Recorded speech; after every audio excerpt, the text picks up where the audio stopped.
আগামী 27 নভেম্বর থেকে শুরু হবে বাংলাদেশ ও আয়ারল্যান্ডের মধ্যকার 3 ম্যাচের টি-20 সিরিজ। এ কারণেই মিরপুর হোম অফ ক্রিকেটে হেড কোচ ফিল সিমন্সের অধীনে অনুশীলন করছে ক্রিকেটাররা। তবে অস্বস্তির খবর, অনুশীলনের মাঝেই পায়ে আঘাত পেয়েছেন opener Parvez Emon. Mirpur home of ক্রিকেটে চলছে বাংলাদেশ আয়ারল্যান্ড টেস্ট ম্যাচ। তবে বসে নেই টি-20 স্কোয়াডে নিয়মিত ক্রিকেটাররা। মিরপুরের একাডেমি মাঠে নিজেদের আরো শানিত করতে প্রস্তুত হচ্ছে টিম টাইগার্স। অনুশীলনে যোগ দেন টাইগার হেড কোচ ফিল সিমন্সও। কোথাও কোনো ভুল চোখে পড়লে তা ধরিয়ে দিচ্ছেন শিষ্যদের।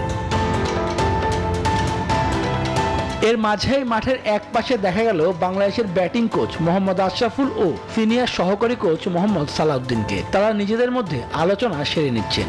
আইরিশ সিরিজের পরই দায়িত্ব ছাড়ার কথা ছিল সালাউদ্দিনের। আশরাফুলের পরামর্শে সেই সিদ্ধান্ত থেকে সরে আসতে পারেন সালাউদ্দিন।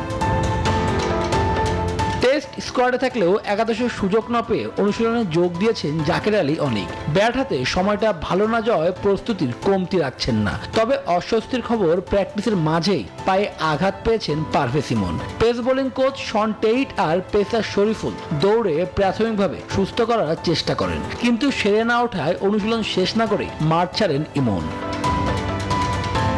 3 ম্যাচের টি-20 প্রথমটি মাঠে গড়াবে 27 নভেম্বর। পরের ম্যাচ 29 তারিখে। প্রথম 2 ম্যাচ অনুষ্ঠিত হবে চট্টগ্রামে, আর মিরপুরে সিরিজের শেষ ম্যাচ 2 ডিসেম্বর।